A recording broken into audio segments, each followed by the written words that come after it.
All right, if it's not who you know and when you know Spencer Yohe, but when you're Spencer Yohe and you know Rummy Macias, what's that mean? He's a legend, and I got a shirt on today that says the Dan Gable Golf Classic. Let's say he's got the statue of Dan Gable, the statue of Rummy Macias is in Minnesota. Everybody knows Rummy. He's the greatest. He's the true legend. He's the best of the best. Talk about the first time you remember meeting Coach. Well, it's a very good scene. We were wrestling a duel back in against Harmony, who was the big one from Caledonia, and we were wrestling at Harmony, and Rummy was the official and that too. So of course, our coach, that first coach we had, he got along good with the officials, but the second coach, he tried to argue with Rummy once, and that wasn't the right thing to do, but they all made up. But no, Rummy was a great official as well. I mean, to me, he was the guy that started the camps in Minnesota, and then I think he encouraged his good Iowa friends to come up and coach. A lot of his wrestlers came up from Iowa, and they ended up being great coaches in Minnesota.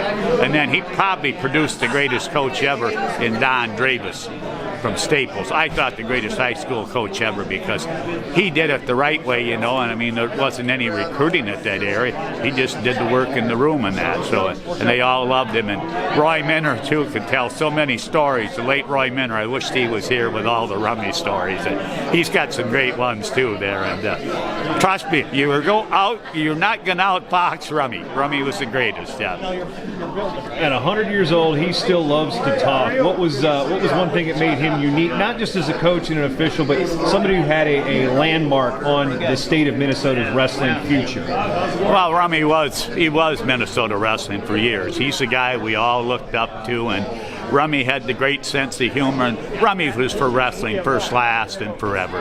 I mean, he's probably the greatest ambassador to ever walk in the state of Minnesota, along with Vern Gagne. And they were the first two to get inducted in our Minnesota chapter of our National Wrestling Hall of Fame for lifetime service.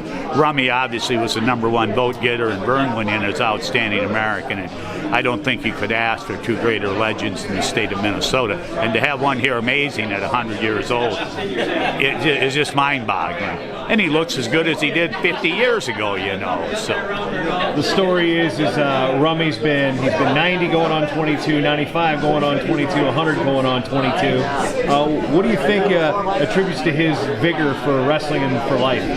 Well, he's a workaholic, and I think it helps too that he works in that golf course, and he maybe owns it too. I don't know. It's like Kenny Cox always said, never ever let the truth and facts stand in the way of a good story, and that. And Rummy has always told me wrestling coaches are the greatest storytellers ever. Rummy's got them too, like the rest of these guys here today. So.